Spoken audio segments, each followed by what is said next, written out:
Vamos lá. A gente já pincelou já esse assunto, inclusive na outra oportunidade, mas eu vou rememorar um pouco aqui. A gente sabe que existem 3 entes federativos no Brasil, sejam eles a União, os estados e os municípios. Todos esses entes eles desenvolvem atividades próprias de estado, então, por conseguinte, eles precisam arrecadar recursos para se sustentar suas atividades, seu pessoal, a sua infraestrutura. E a forma como eles arrecadam esses recursos são, né, na grande maior parte, via tributos, né? Então, esses tributos, eles vão ser destinados a diversos fins, alguns deles com receitas vinculadas, tal como quando a gente pensa em contribuições. As contribuições, via de regra, elas têm uma destinação de receita própria, então o Estado não pode fazer o que bem entender com o dinheiro, ela tem que ter uma destinação específica. A maior parte delas, no caso, o PIS, COFINS, né, CSLL, elas são destinadas para o custeio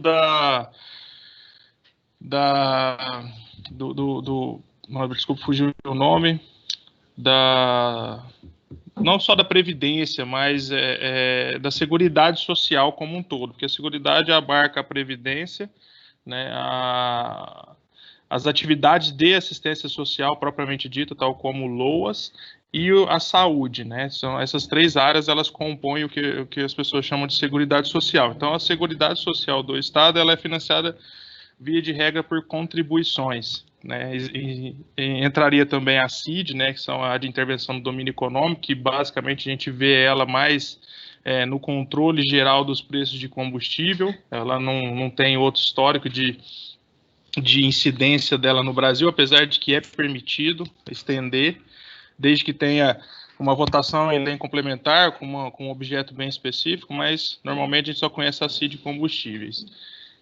Os outros tributos seriam os impostos, esses sim possuem receita livre, né? O Estado pode usar a sua arrecadação para financiar diversos tipos de atividade, investimento, infraestrutura, pessoal e tudo mais, atividades estrangeiras, externas, todo tipo de atividade, aí a receita é livre.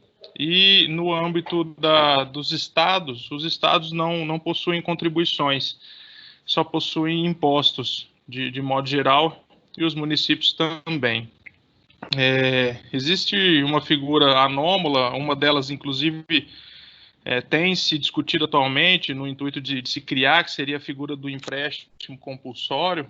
Esse empréstimo compulsório ele é previsto também na Constituição e geralmente ele surge, assim, há a possibilidade na Constituição atual a gente tem alguns históricos de empréstimo compulsório no Brasil. Os históricos que tem antigo, eles foram destinados a financiamento de projetos, grandes projetos de infraestrutura.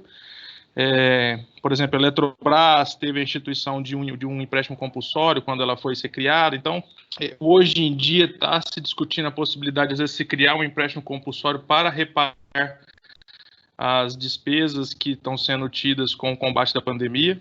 Isso está sendo aventado, apesar de que a gente precisa ver, né, como que vai se desandar, se vai caminhar as coisas, né? Então, pode ser que isso venha a surgir no nosso cotidiano mais recente. Todos esses impostos, eles são arrecadados para os seus entes federativos de alguma forma, né? É uma figura, as figuras que eu vou falar aqui são figuras que a gente poderia traduzir para uma linguagem mais comum de os tipos de boletos, né? Que é o que a gente está acostumado a pagar todos os dias aí. Na esfera federal, a gente vai visualizar, né, vai ter como guias de recolhimento a DARF e a GPS. A DARF, ela é a mais abrangente, ela recebe todos os impostos e tributos de natureza federal, inclusive taxas que eventualmente sejam destinadas a alguma atividade que tenha do outro lado um ente federativo da União, a gente vai pagar via DARF. Exemplo, uma guia de despesa jurídica, né? Alguma taxa jurídica que a gente eventualmente vai recolher no âmbito de algum processo. Ela também seria recolhida pela DARF. Então, todos os impostos, imposto de renda, CSLL, PIS, COFINS, todos os impostos de competência federal vão ser recolhidos por DARF. Informa-se um código, esse código seria da natureza da Receita. Daí também ele vai ter o CNPJ ou o CPF de quem está pagando, né, do beneficiário do pagamento. O valor, eventual multas de juros, caso o tributo esteja sendo pago com atrasos, você já calcula tudo ali automaticamente. Existe um site, né, da Receita Federal que você preenche esse DARF informando, carregando essas informações, né, como código de receita, CNPJ, CPF do beneficiário pagador, e a partir daí é só pagar no banco e o dinheiro vai chegar para a União e você guarda esse comprovante para eventuais justificativas posteriores. A GPS, ela é uma guia da Previdência Social, então todos os tributos relacionados à questão da Previdência Social, quais sejam, né, que seria o INSS, trabalhador, empregado, a contribuição patronal, né, que no caso seria a contribuição ao INSS, né, então é a mesma aqui no caso, o FGTS, que é o Fundo de Garantia por Tempo de Serviço, as alíquotas incidentes, né, que sustentam o Sistema S, que seria SENAI, o SENAI, a CNI, a Confederação Nacional das Indústrias, a Confederação Nacional do Comércio, a Confederação Nacional dos Transportes, todas essas, né, SENAI, SENAR, SENAT, tudo isso é sustentado por um adicional de alíquota que incide sobre a contribuição patronal.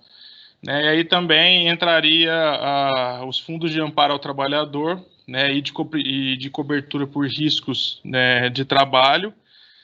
Eles também vão ter um adicional de alíquota nessa guia e vai ser paga tudo dentro da GPS com uma destinação pormenorizada, né, de cada uma das receitas para onde que deve ir.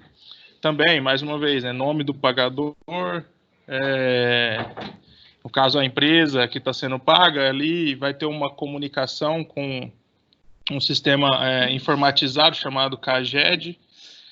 Né, existe uma guia que você chama, que é conhecido como CFIP ou GFIP, é a mesma coisa, assim, são duas guias conjuntas, elas carregam a informação do corpo, né, de recursos humanos de uma empresa, de uma entidade, e aí essa é uma base de informação que você entrega para o Ministério do Trabalho, e em correlação com essa base de informações, onde vai todas as informações dos funcionários, bases salariais, etc., emite-se também a GPS, correlacionada a essa conta, e paga ela, e aí acaba tendo a destinação específica de cada um dos recursos em favor de cada um dos trabalhadores, né? No caso do FGTS, tem as contas individuais, então a partir da informação que você entregou na CFIP, há uma alocação proporcional dos valores em favor de cada um dos colaboradores, e assim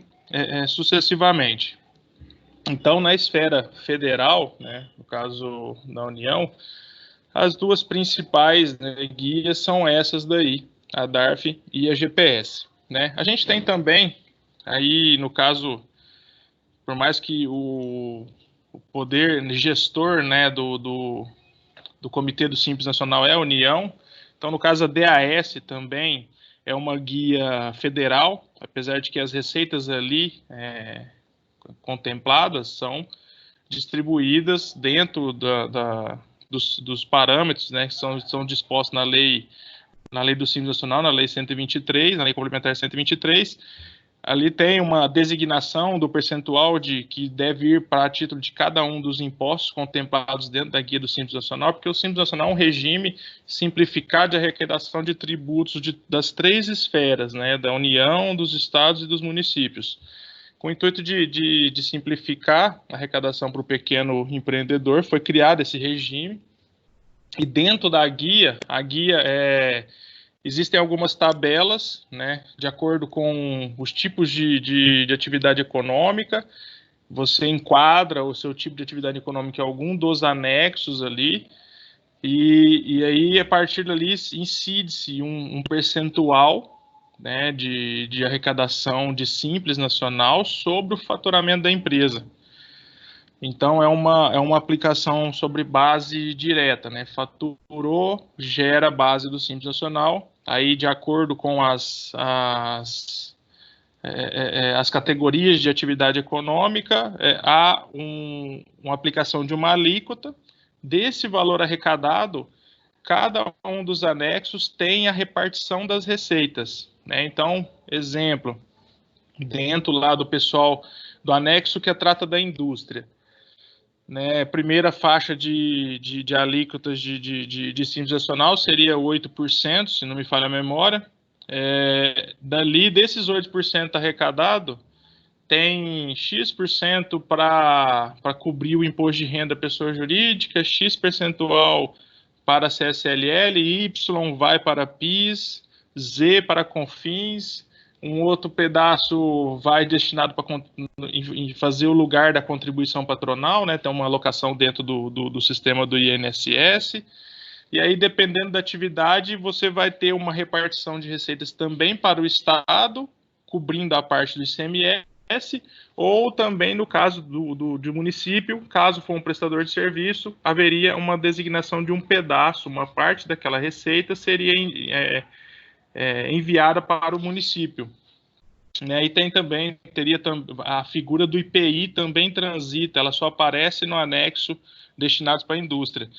Então, eu coloquei esses três em negrito, né? O ICMS, o ISS e o IPI, porque cada um dos anexos, de acordo com a natureza da atividade, vai aparecer a repartição de receita de algum deles, né? Se for uma indústria, vai figurar o IPI e o ICMS. Se for um prestador de serviço, vai aparecer o ISS no lugar do ICMS, no lugar do IPI. Então, tem essa pequena variação na repartição de receitas. É a única coisa que se altera. E também nas faixas de receita, né? A gente tem 5 faixas de 0 a 180 até 4,8 milhões ano de faturamento, que é o teto, né, do Simples Nacional. Então, ali tem várias faixas, cada um dos tipos de atividade econômica vai se submeter a uma determinada alíquota, e essa alíquota, depois há uma repartição de receitas automática. Tem alguém com microfonia aí, consegue tirar? Ah, tá, pronto. Essa receita é automaticamente repassada, né, repartida com os outros entes federativos, no caso, o Estado e os municípios, e a União, quando se diz respeito aos tributos da União, e a Seguridade Social também, quando toca as contribuições. Isso é automático, não pode ter bloqueio desse repasse, né? Então, quando geralmente a União, às vezes, discute com os estados dá calote, aquela situação de não cumprimento de lei de responsabilidade fiscal, gasta muito dinheiro com o pessoal, estoura teto, né, de limites de gastos. Geralmente, algumas das medidas de combate a isso via de regra, o bloqueio de repasses.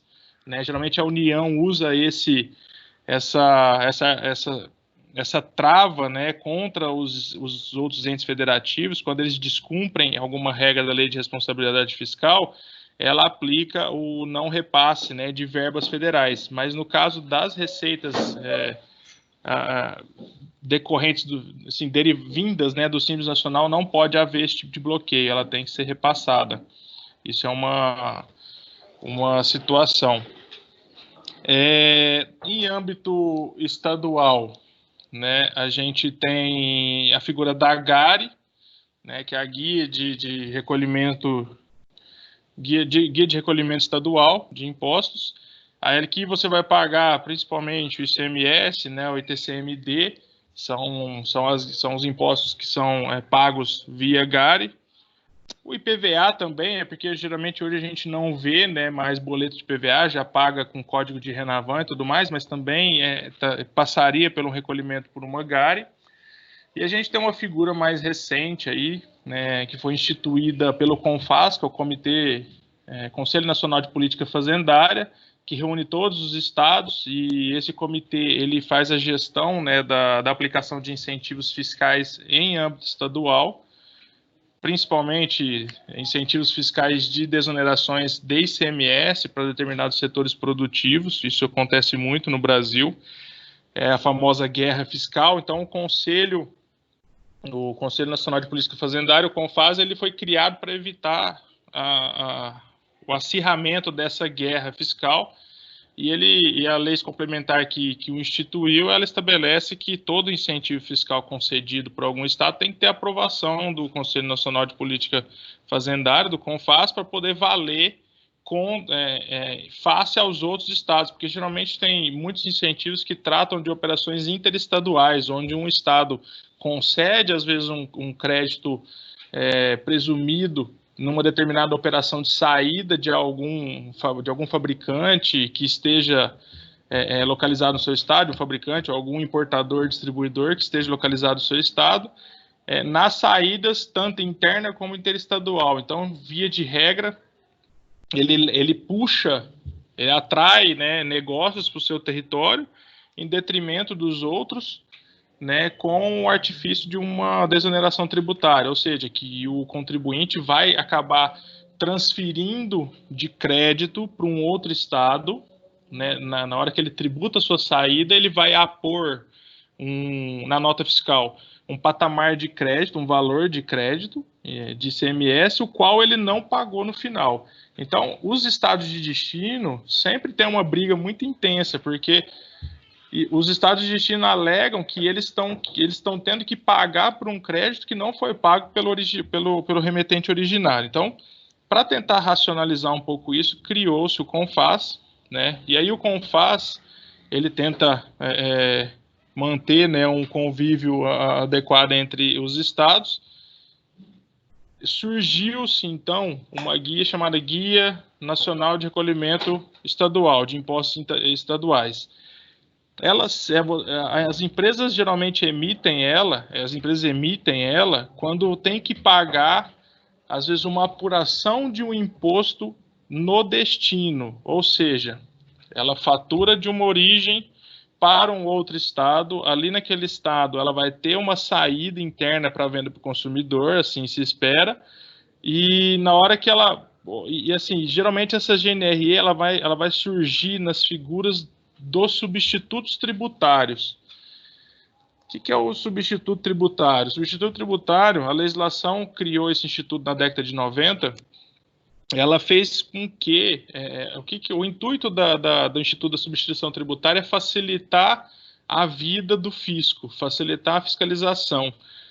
Por quê? Como que ela funciona? A legislação elege um ente na cadeia produtiva, na sua 100% dos casos, ou é o fabricante ou é o importador. Essas duas pessoas é a primeira ponte de saída daquele produto dentro da economia, da economia, do mercado. A legislação pega essa pessoa, essa empresa, e atribui a ela a responsabilidade tributária por substituição de todos os outros entes da cadeia produtiva, né? A fábrica responde pelo imposto de ICMS, ICMS estadual. Ela responde pelo ICMS do distribuidor, pelo ICMS do varejista, e então tem mais 2 ou 3 empresas na cadeia produtiva à frente, e a fábrica ou o importador já paga o ICMS por todo mundo. Como que ele faz isso? O Estado, ele divulga pautas de preço, e essas pautas de preço determinam o valor da expectativa de venda no varejo. E aí ele vai e já cobra do fabricante o ICMS do varejo. Isso faz com que, para o fisco, seja muito mais fácil fiscalizar, porque ele vai fiscalizar poucas empresas. Em vez de ele fiscalizar 300 comércios nas cidades, ele vai fiscalizar 2, 3 fabricantes. É muito mais fácil para ele controlar isso e cobrar de todo mundo, e indiretamente para o Estado isso significa uma antecipação de receita. Porque entre a saída da fábrica e o efetivo consumo na gôndola pode se passar meses, né? Então, e a União já recebe na saída da fábrica. Na minha visão, isso é uma opinião minha, eu tenho a convicção de que o regime de substituição tributária, entre outras distorções, são um dos grandes entraves, né, ao desenvolvimento do setor industrial no Brasil, porque a sobrecarga do ônus tributário nas costas do industrial, da indústria, e impacto de fluxo de caixa pelo valor a ser repassado e tudo mais é muito contraproducente. Então, existe esse regime de substituição tributária, então quando o importador ou fabricante vai remeter o imposto para um outro estado, gera-se via substituição tributária um valor devido ao estado de destino. Então, esse valor devido ao estado de destino da mercadoria, porque ele já antecipou a tributação da cadeia toda, ela é paga ao estado de destino por meio da GNRE. Então, essa é uma outra figura, né, de arrecadação. Aqui a gente teria também, né, a DACOM municipal, né, que geralmente tem em vários municípios, cada município chama de um jeito, que seria a guia de recolhimento dos tributos municipais, quando, porventura, eles não estejam, né, incluídos na guia da DAS do Simples Nacional. Então, ITBI, esses outros impostos municipais, eles são pagos via DACOM. Aí cada município, às vezes, troca o nome, mas existe também um documento de arrecadação para tributos municipais específico.